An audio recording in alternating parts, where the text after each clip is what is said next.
I forgot to hit record again, so may everyone please turn off your cameras.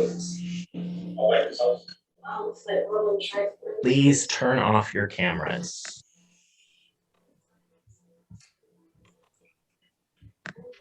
Provided in part by actual funds. So they exactly all of saving on fees, discover the true value of financial advice, and that is .ca/advice.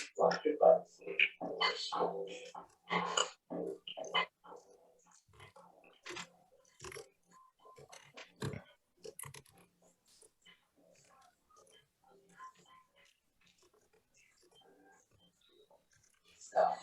We love stuff. You see really great stuff out there. I got that feeling from back in our lives today.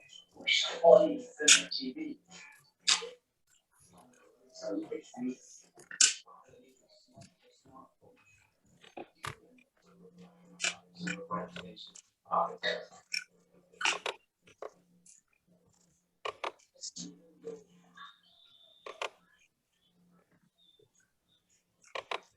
And we are now live on Facebook.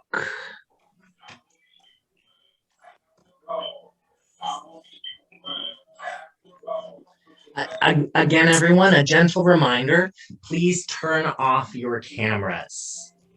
So everyone should have their cameras off.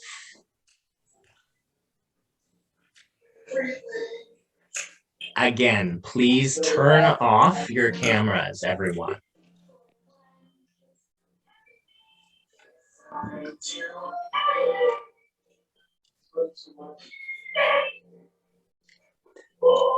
Again, please turn off your cameras, everyone. We don't want to impact people's ability to see our discussion tonight. Please turn off your cameras. Water makes a little drop off because Candace has voice. With her cover and voice of hymns. It takes voice. City streets to the country roads. Is ready for anything. And interpreter Ava speaking, just letting everybody know that there is some background noise that's not coming from the two spoken language interpreters. That's actually coming from a participant. They have their microphone on and it's interrupting the voice interpretation. Kimberly speaking. Again, in addition to turning off your your camera, please turn off your microphone as well.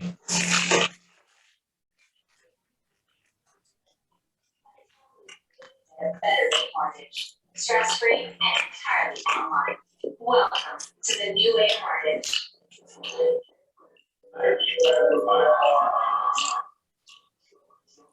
Please turn off your cameras.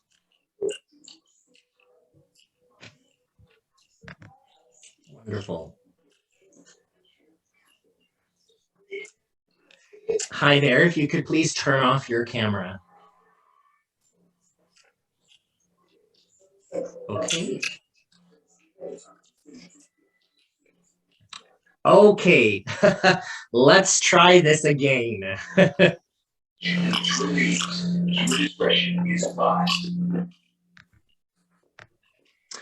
Whew. All right, again, I would like to extend my deepest thanks to everyone for joining us tonight. I'd like to welcome everyone to our panel this evening, focusing on the Russian invasion. For those of us here from CDGM, Canada Deaf Grassroots Movement, we would like to thank everybody for participating. As everyone is aware, of course, what has been happening in Ukraine has had quite a large impact on the Ukrainian community. And now, being able to see all of us here tonight, our presence here is a way that we're able to show our support and our love for Ukraine. And I don't speak their language, but as a reminder, all of the panelists and interpreters here tonight are in a number of different teams working in conjunction, and everyone is here on their own time as volunteers. None of the funds from this evening are going to pay any of the interpreters or panelists. 100% of the contributions are going to support Ukraine. A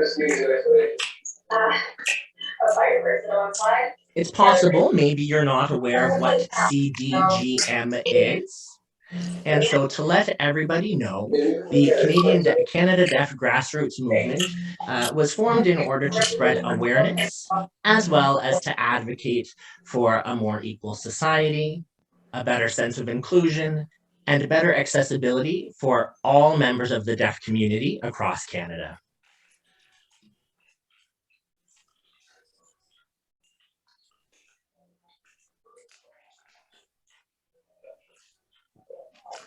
Now I'd like to take a moment to discuss Canada and its relation to the Ukrainian community.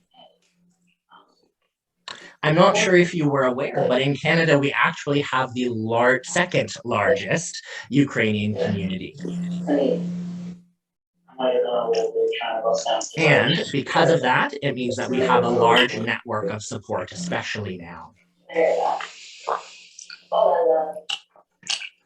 In terms of the Canadian deaf community, there are 3 cities across the country that have a very strong deaf Ukrainian community. The first is Edmonton. The second is Winnipeg. And the third is Toronto.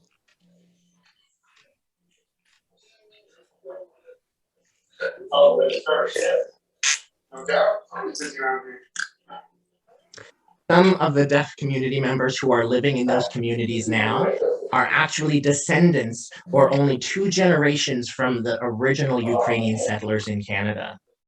And so many of us have this strong sense of connection to our Ukrainian roots. And really, it's this sense of connection and this heritage that we have that is why we feel so connected to Ukraine. Our hearts are with Ukraine.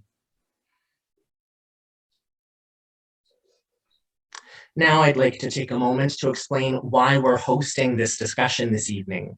And again, before we continue, please turn off your cameras, everyone.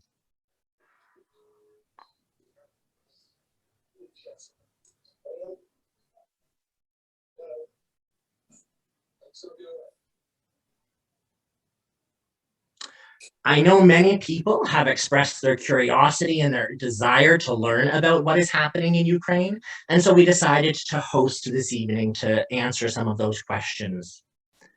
Ultimately, we hope that this evening people will be able to learn more about the background, the history, and the rationale behind the invasion and war in Ukraine. I mean, really, it is quite a long-standing history that we'll be looking at. We'd also like to look at what deaf Ukrainians who are actually in Ukraine right now are doing in order to communicate and in order to get access to what they need to protect themselves. Many are fleeing to other countries. So, for example, going to Poland, to Romania, and Romania as well, and other countries west of Ukraine.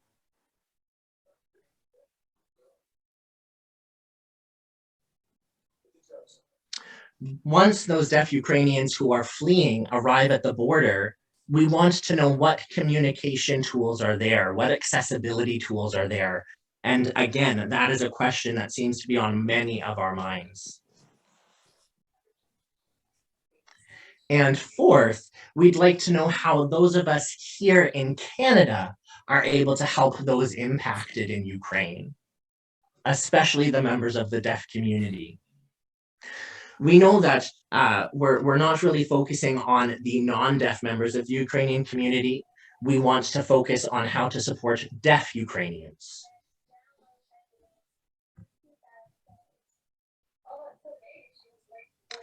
This evening, everyone will have a chance to engage in the discussion and participate in the discussion.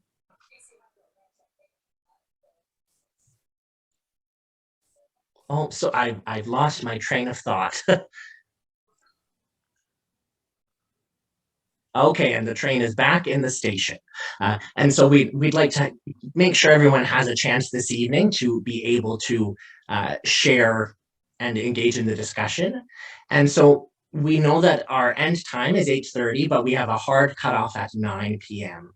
And so for those who are joining from Eastern Standard Time zones, that means that we will not be going past midnight. That is our hard cutoff for this evening.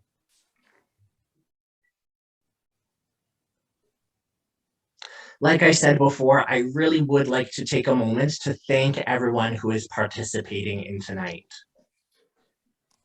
And again, I really want to emphasize that all of us, whether we're from the CDGM team, members of the interpreting team, or members of the panel and facilitator, all of us are here volunteering.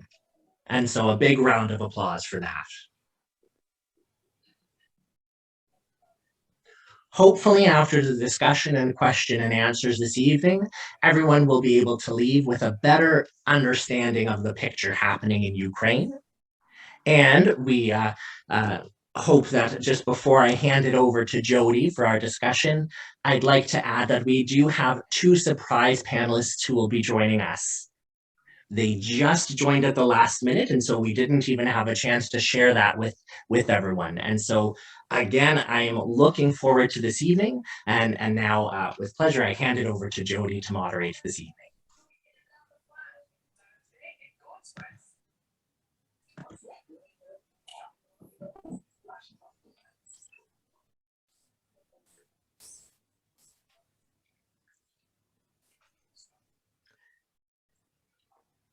And Kimberly, we're just making sure that the LSQ interpreter is visible on the screen.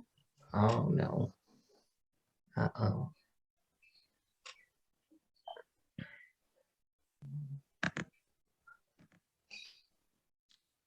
Okay.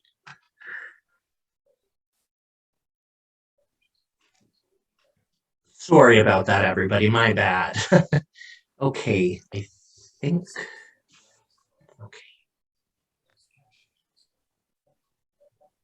Jody speaking. It seems that our PowerPoint has gone missing. But I got Jody. Okay. Thanks. Yes, great. Thank you. I was missing my PowerPoint, but we've now got it reinstated. Thank you very much, everyone.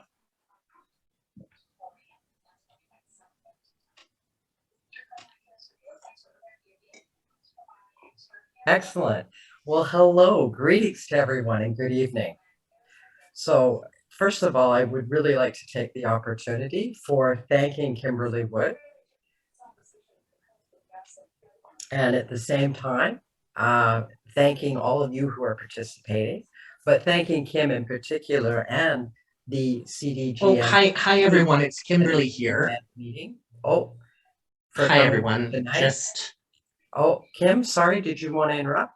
Hi, sorry everyone. It seems that a number of people can't see the PowerPoint, or interpreter error. It seems people are only able to see the PowerPoint. They can't see you and the PowerPoint at the same time. So maybe what we'll do, we'll briefly show the PowerPoint on screen, then we'll stop sharing the screen so that people can comment. Okay, no worries. Okay, so I'll know to alternate between the PowerPoint presentation and here. So anyways, let me go back and I'll do a restart here. First of all, I'd like to take the opportunity to thank Kim Woods and the CDGM committee for hosting this evening's virtual event. It's something we all ask questions about, we talk about every day. So I think this is a great opportunity for us to be able to listen and to talk to the individuals who actually have direct information. So dealing with the source directly. I will be your facilitator for this evening. And I think as Kim has earlier spoke, we do have designated breaks through the presentation. We're anticipating on going to 9 o'clock. I will be also making sure that I keep timing in check. So hopefully those of you who want opportunities to ask questions, you will be able to do that. The break will last a duration for approximately 10 minutes. We'll have 2 10-minute breaks, one at the 60-50 minute hour and then at 7:50 Pacific Standard Time.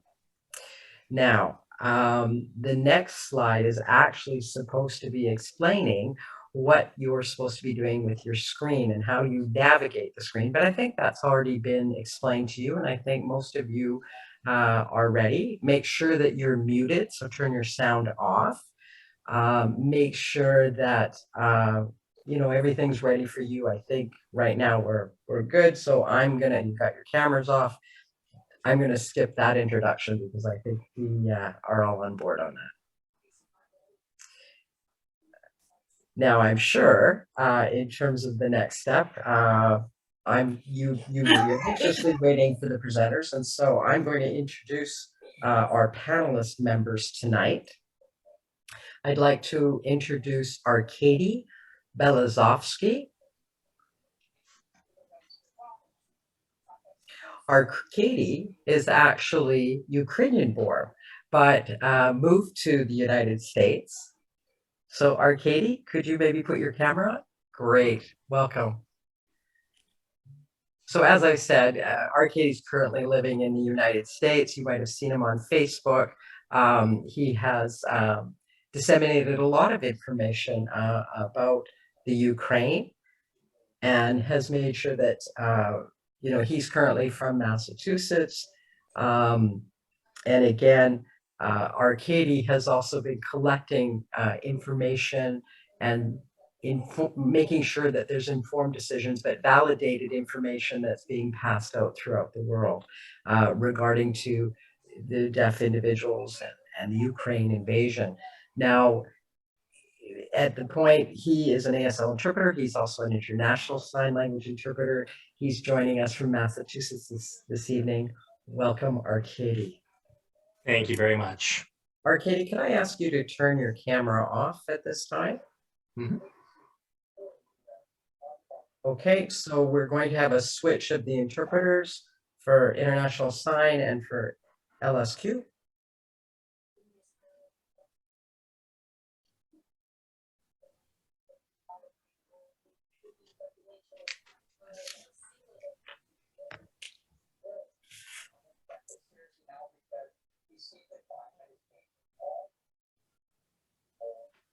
Okay, excellent. Somebody is making a comment. I just want to make sure, is everybody ready there? Yeah. Somebody has been commenting in the chat. There's still somebody that's got their background noise on. They can hear a television. Can you make sure that on the bottom right side of your screen, you will see something that says mute? If you could click on that, that would be helpful. It's in the same direction where you see video, camera off. It's right beside it. So if you could please mute, that would really be helpful for all of us. The next individual that I'm going to introduce is actually my sister, Dawn Janney Burley. There's Dawn. Dawn is obviously Canadian-born patron, but she's also a citizen of Finland. And she has been working with an organization which is supporting off-the-grid missions, currently as their ambassador to Canada and to Europe. And she's obviously a world traveler, but today she's actually joining us from Calgary, Alberta. Hello, Dawn. Hi, everybody. Great. Love ya. Good to see you. Could you turn your camera off, please?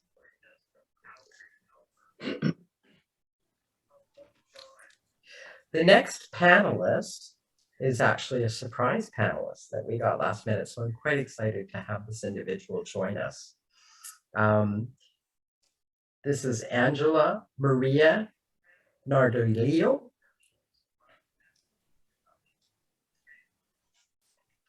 And I'm not sure if Angela's had an opportunity to join us yet, but I think she did mention that she'll be joining us at some point. Angela is actually the founder and the president / executive director of the Off the Grid Missions. It's an NGO that specifically provides life-saving resources to both deaf and hard of hearing people in disaster-stricken regions, totally around the world. Angela identifies herself as a biracial woman. She's currently based in Puerto Rico, which is her native land. And she will be joining us shortly in the presentation.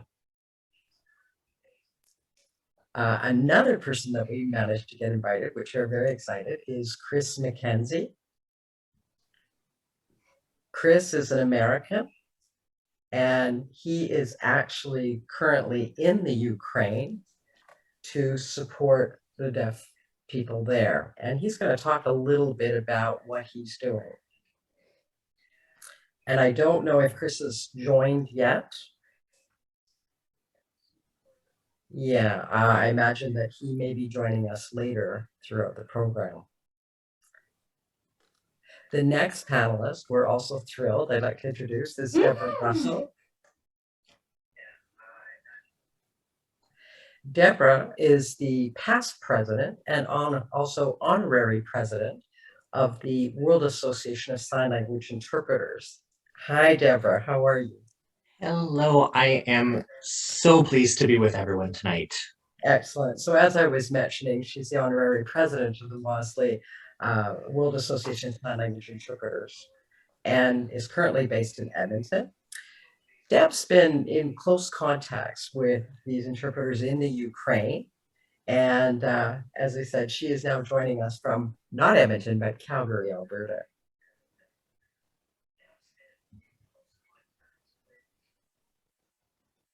So before we start, we're honored to introduce a special guest, Lubomar Markovic is a colleague of Deborah Russell, who is one of our panelists this evening. He is joining us tonight from Edmonton, Alberta. And we've invited him to join us because he has a wide contact base of senior government officials and donor agencies in the Ukraine and Eastern Europe. His legal background and his experience of over 30 years in the Ukraine has allowed him to develop a real deep sense of cross-cultural issues, in addition to developing strong diplomatic skills for working at a senior political level. And so it's very exciting to see his perspective. Now, since Lubomar is limited with time, we're going to start with him. So let's please welcome Lubomar and listen to what he has to share with us today. And we need to have the interpreter on. Thank you very much and welcome everybody. I would just like to begin by saying that it's a very big pleasure to be with you this evening, and hopefully I can share the benefit of some of the experiences that I've had over the past few months especially, and certainly reflect on the 30 years that I spent in Ukraine.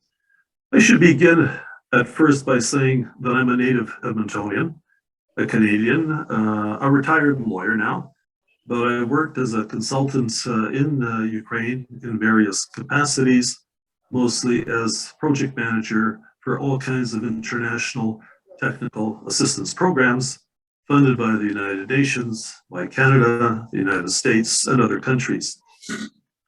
Up until 6 weeks ago, I was still working in Ukraine and just wrapping up my last project on judicial reform. I think it's now well known, and all the participants I'm sure are aware, that the formation of forces by the Russian government along the borders of Ukraine over the past year eventually led to an invasion of Ukraine on February the 24th.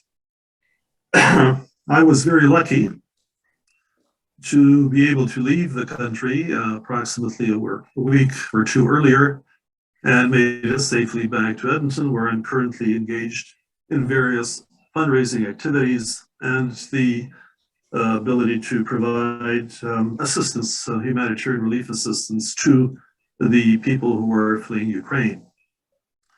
I'm sure also most of you would be aware that the Ukrainian-Russian conflict did not start in the last month. It is really a conflict that started approximately 30 years ago when the former Soviet Union collapsed, resulting in the formation of 15 individual countries from that former Soviet Union that was really led by Russia alone. Ukraine became a fairly successful country insofar as it decided very early to reform a lot of its Soviet heritage background and indicate that it had every intention of joining the Western countries and being a part of the European Union, including a military alliance called NATO. This obviously was a bit of a concern, to say the least, for certain Russian political elites. And for the last 8 years, they have started a limited war in eastern Ukraine on the borders, and also had taken over a large part of the country to the south in the form of the Crimean Peninsula. All this has been going on for the last 8 years in terms of conflict, but none of those threats, none of these events led to any significant change in Ukraine's orientation, which was determined to join the Western alliance of countries in the form of the European Union. That said, Russia resorted to military threats, and over the last year, it started mobilizing and deploying its armies on the borders of Ukraine.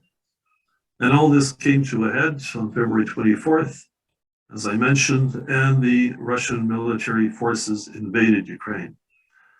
A war now has taken place, or is taking place as we speak, with the destruction of major cities to the south and to the east, and most recently, the capital city of Kyiv is now surrounded.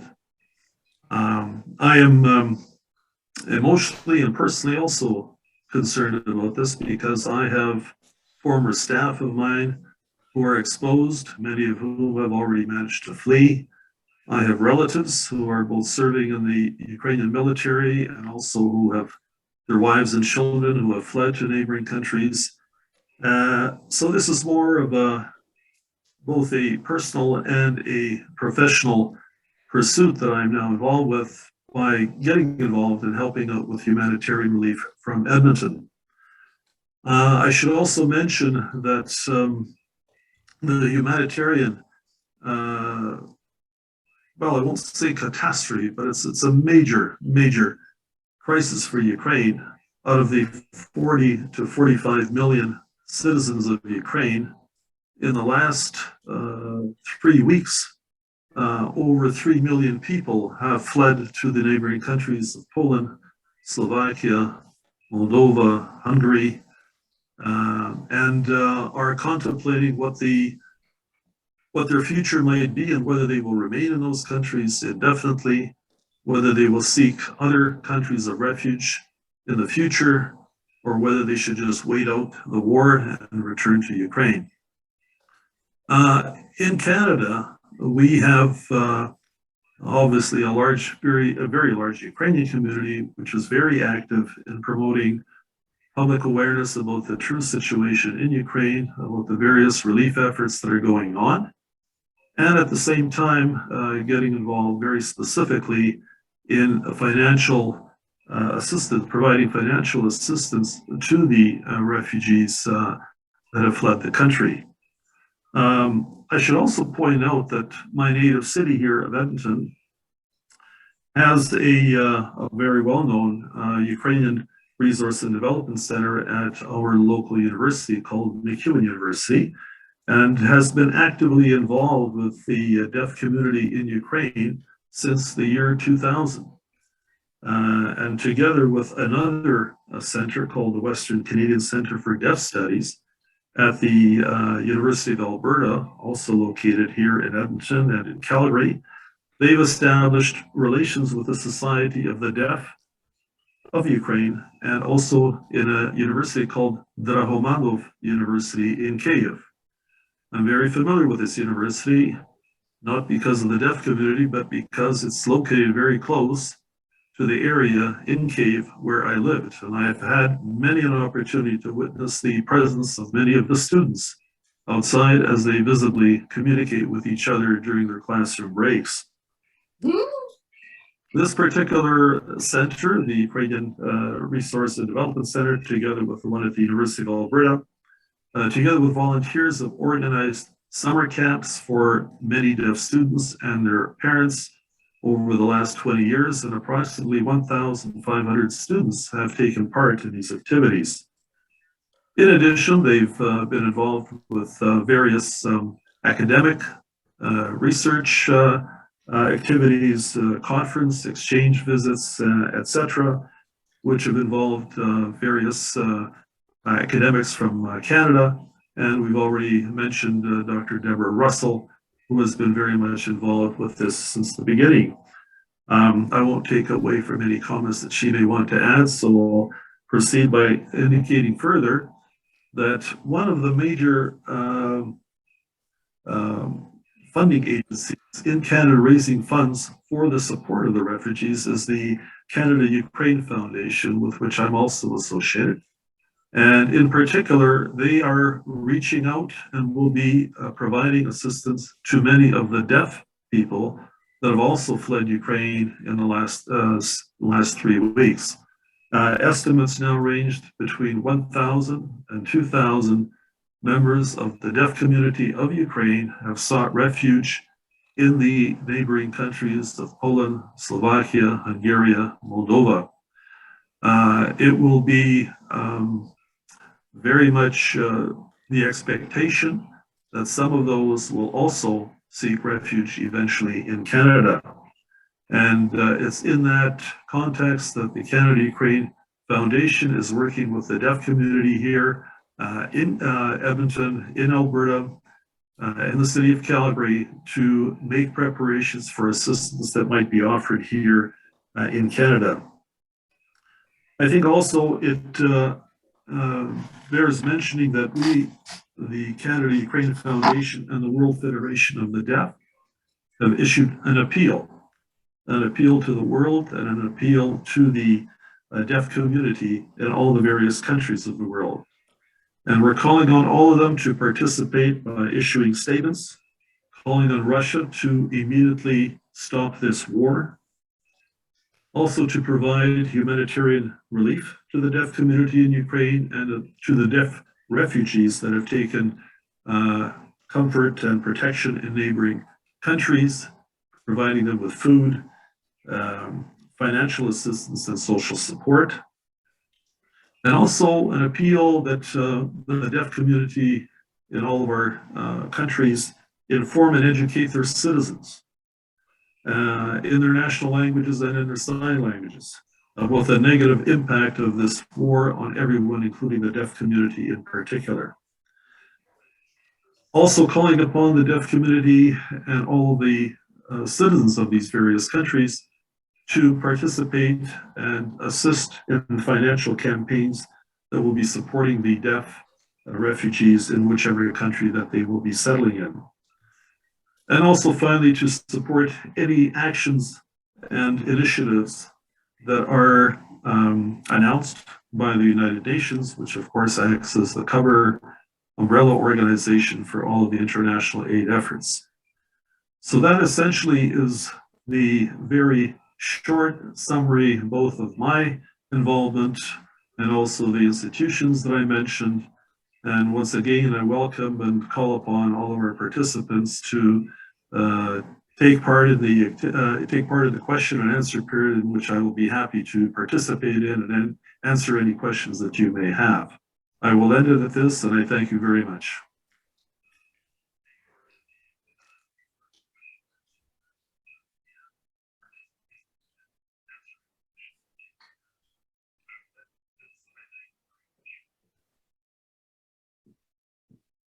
And Jody speaking. Are the interpreters switching?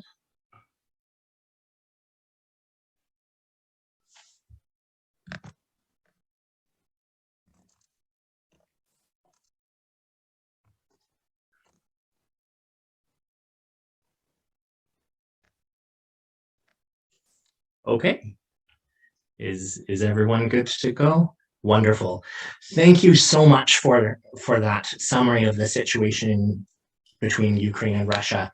I know that many people have reached out to me and asked me a number of questions. One, for example, is in terms of NATO, really, what is the benefit for those various countries who join NATO? And so instead of me trying to answer, I think we'll ask you. So for example, in terms of Ukraine, what benefit is it being a member of NATO? Well, that unfortunately is one of the problems about the situation, as Ukraine is not a former member of NATO, and of course is not entitled to the protection of the alliance in the event that it is attacked by a foreign country.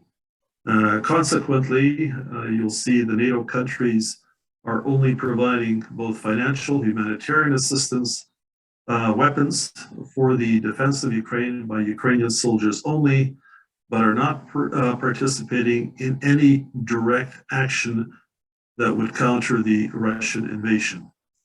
This, of course, is leading to the wanton destruction of the civil infrastructure of various cities, of a type of war that is actually predicated upon terror of the civilian population and not on military strategic objectives, all of which Russia is hoping will lead to the collapse of the country and for the Russians to eventually both occupy and control its political future. Ukraine has always expressed an interest in joining NATO. In fact, one of the articles of the constitution of the country indicates that it is one of the objectives of the country to join the North American Treaty Alliance. That, of course, is an objective that is fraught with difficulties only because in order to join, as one of the conditions, you have to have control of your own borders. And since the last 8 years, with the conflict that has taken place between Ukraine and Russia, and with the Russians invading the eastern part of the country and having taken over Crimea, Ukraine does not have control over its borders. And this allows the Russians to basically run roughshod with their very heavy military and Russian army to basically participate in this wanton destruction of the cities that is taking place now and causing this humanitarian crisis.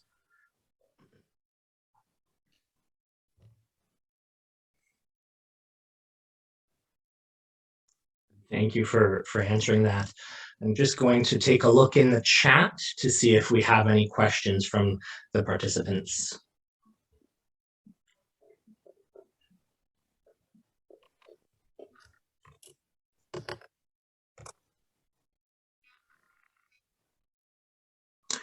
If anyone does have a question, now is the time to ask it. So feel free to do so.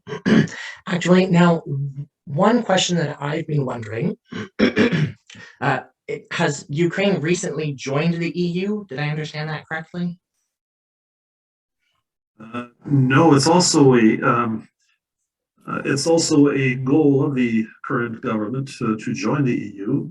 They do not have any associate status at this point in time, which would be that would lead to the joining of the EU. There are various steps and categories along the way in order to become a full EU member.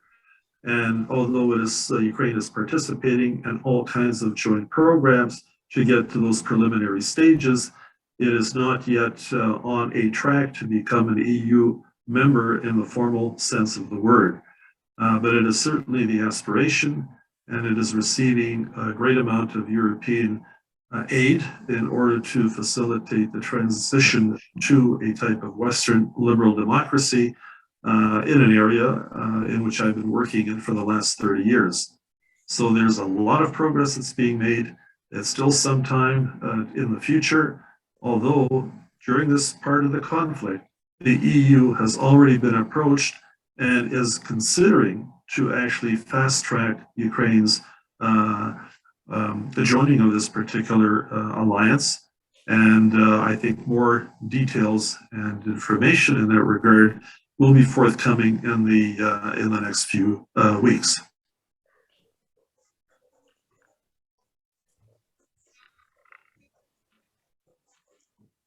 Thank you for that.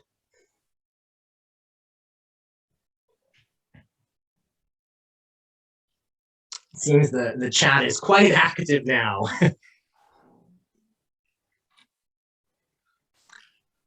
Okay, so we have a question from Liette. So my understanding is that your team or your organization ultimately is working to bring Ukrainian refugees to Edmonton. Now, is that something that the Canadian government is working on allowing? Yes, the government announced, I think last week, that there will be an expedited program to facilitate the reunification of people who have left Ukraine and have close relatives in Canada, and arrange for them to come to their relatives in Canada as quickly as possible. I think the sort of preparation for this particular policy program that was recently announced is supposed to come into effect, if I'm not mistaken, later this week. In addition, there will be a large number of other refugees that will be accepted. Wonderful, that's great. For about at least a 2-year period, at least.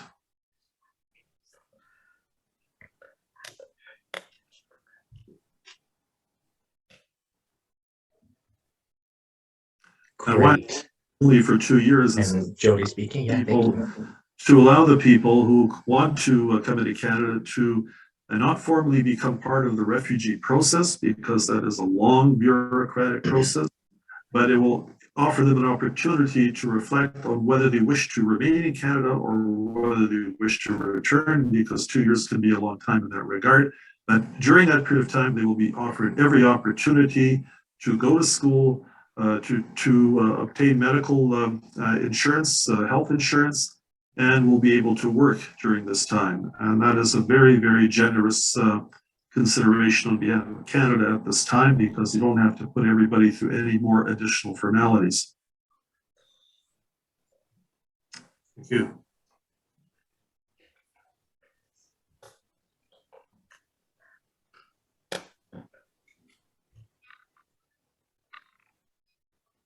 And Jody speaking, it seems like quite the arduous process. I do have another question, jumping back to our recent discussion on NATO. So I know that Ukraine has repeatedly asked NATO and its allied countries to support various things. So for example, the no-fly zone. And I'm just wondering, why hasn't NATO granted those requests?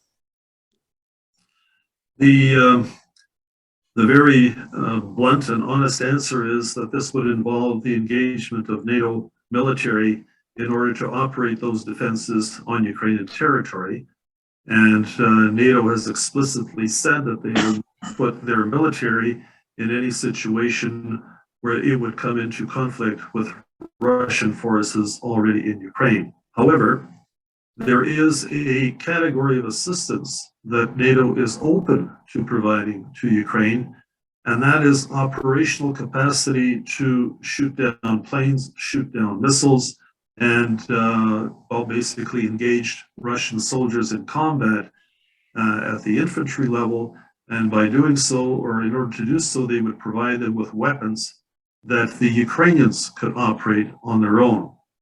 However, what we're really doing now is we're involved in a race against time, where the ability to provide those weapons and get them into the hands of the Ukrainian military is running up against the daily degradation of the Ukrainian forces due to the ongoing war.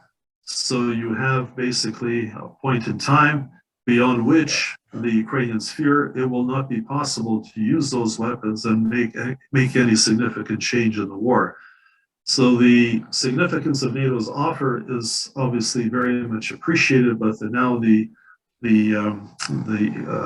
focus is on bringing these weapons to Ukraine as quickly as possible.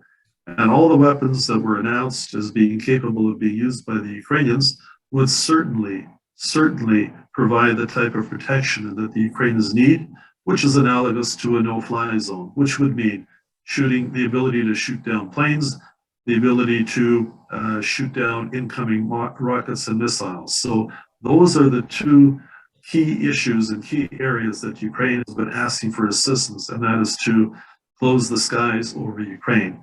That no-fly zone can be delivered by the type of equipment and not involve the provision of NATO troops on the ground. And that's what Ukraine is hoping for to achieve in the next few days and weeks.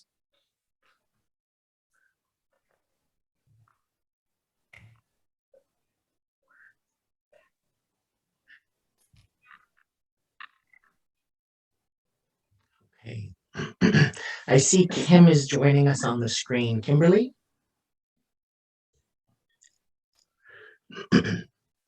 Hi there, everyone. It's Kimberly speaking. I do see that one person has raised their hand. I would like to give priority to one of the deafblind participants from the Wavefront Center, and then we'll follow the additional questions and comments in sequence. I also see that we have a question in the chat that's in French. Unfortunately, that is not my forte, and so we'll have the opportunity for an interpretation of that question. But for now, we'll turn it over to the deafblind participant from the Wavefront Center.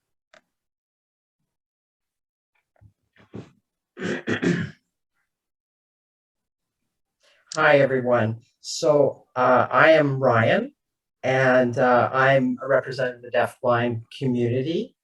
And I was wondering about the deafblind community in the Ukraine. Is the deaf community have any deafblind individuals there? Is there any relationships or supports being offered to the deafblind members of the community? Well, unfortunately, that's one question I can't answer you. I'm really not aware of it. I'm very much aware of the deaf community. Actually, it's Arcady here, if I could jump in. Arkady may have some responses to that. I'm sure he would know. Yeah.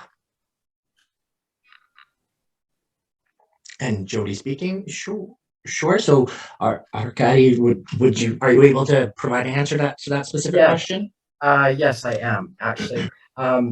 In terms of the communications with the deafblind individuals in the Ukraine, first of all, they're not served fully within the deaf community. They are a vulnerable population. In terms of most of the deafblind individuals, they are being taken care of by their family members, and they're not fully integrated in the deaf community. They tend to be segregated and stay at home, which is really sad because that provides a lot of language deprivation. However, just in terms of some other things, we have what's called a goodwill factory, or RUP, and some of those that are deafblind can be part of that employing office, but it's really hard for people to leave. I know that right now the trains have been pretty full. They don't have support services to help them get on the trains or navigate through the train stations. There's also a humanitarian challenge. There's deaf individuals who have mobility access issues with wheelchairs, and there's not evacuation routes. They can't do it. There's just so many people that are overtaking the train stations, and so that's caused some serious issues, and you can't blame them for that. We also have deafblind individuals who may not be as vocal, and so we have religious leaders who kind of overtake or help those marginalized community members. But I don't know what the actual count of deafblind individuals are. I do know that there are, but they are a marginalized and neglected community. I have to be candid about that. And again, their parents take care of them, and when their parents die, their siblings take care of them. The same as 100 years ago, following that tradition of taking care of an individual with a disability. It's the same kind of thing. But they don't have full accessibility, and part of that is financial issues. And government doesn't acknowledge the additional disabilities. So a lot of deafblind individuals stay at home. They live a very sheltered life. And the interpreter is okay. Yeah. Okay. Wonderful. Thank you for being able to answer that. Wonderful. And just in the instance of time, I mean, I can't believe how quickly it's gotten away from us. So I think we will maybe have one or two more questions. And then once we're done, we'll continue with the rest of the programming. So I believe, Zana, I believe you have a question. Yes. Great, thanks. I want to just make sure that everybody can see me. So I'm from Lviv. I'm from the Ukraine. So you can see me here. Okay, sorry. I live in the city of Lviv, and currently my father's still living there. He's, with a lot of people that are out in the farmlands area.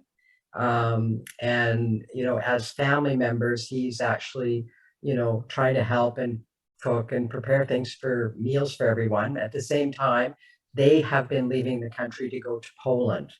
And it's hard to get in contact with him about his situation.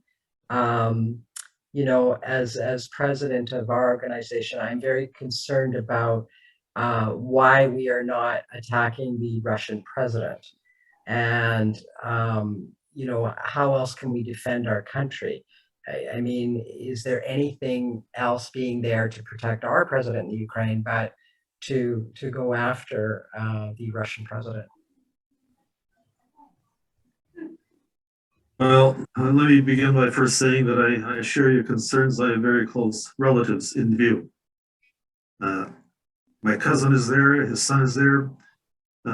His son is actually part of the Territorial Defense Forces in view. So I'm very much acutely aware of the issues and the pain and the suffering that everybody is incurring there. My close friends from Canada and the United States who are also working in the relief agencies are still based in Lviv and leaving it. So there's a lot of assistance that's being provided. It's unfortunate if we're not able to actually target the deaf community in particular, although if you leave me and the organizers of this event with specific instructions about the organization that you represent, I will make sure to pass this on to my people there in Lviv this evening. So I encourage you to do that.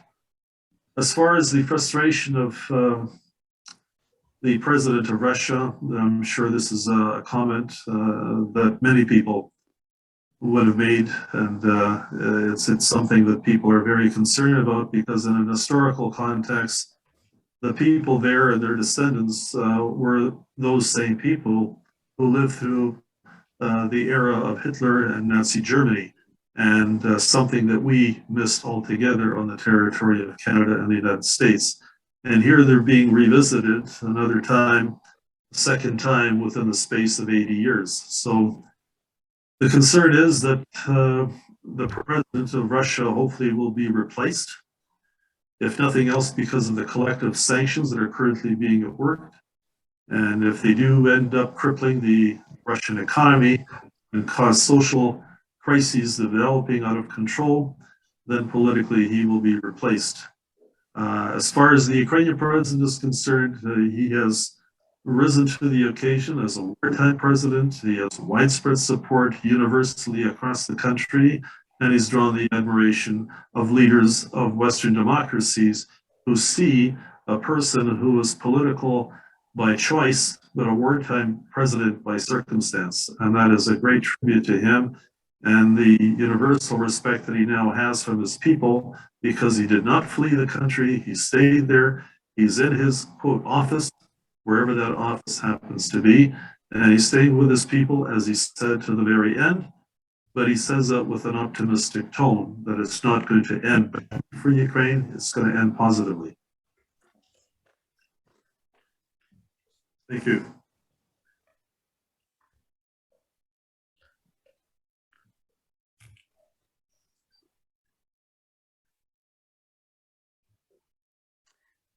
Wonderful. Thanks so much for your question, Zaina.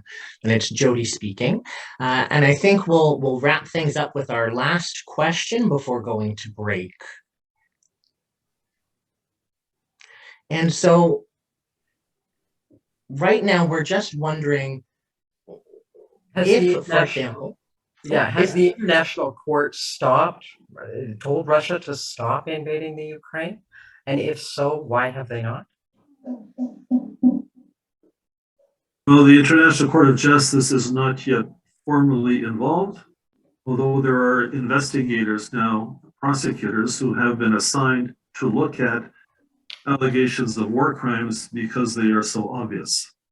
Whenever you turn on the TV at night, you see civilian populations which have no relation to any military strategic objective being destroyed by incoming missile or tank fire for the sole purpose of creating terror among the civilian population.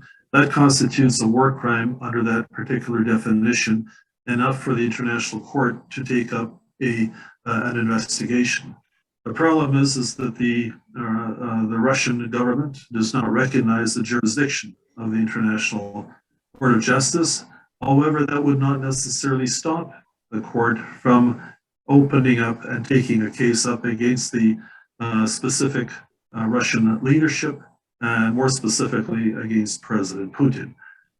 So just the fact that this investigation is starting is a very, very dark stain on the Russian government, and will certainly cause problems for them in all other areas, economically and with international relations, when the leadership of the country is already the subject of investigations for war crimes.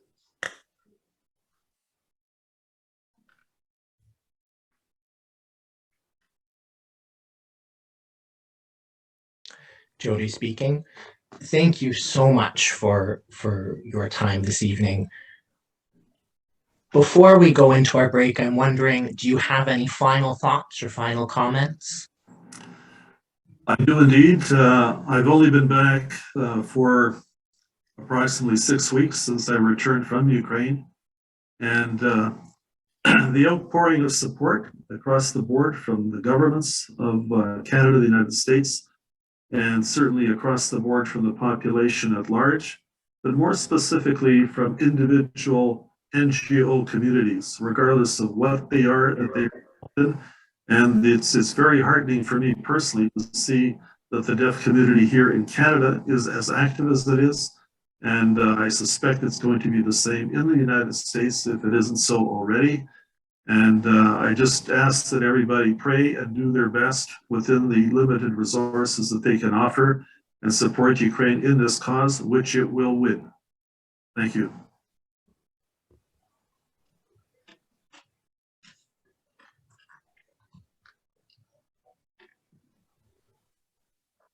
I wholeheartedly agree.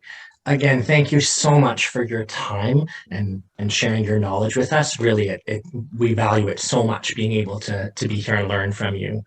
I think now would be a good time to take a break. And so we'll come back at, oh yes, thank you. So we'll come back in about 10 minutes. Thank you very much, everybody. Good night.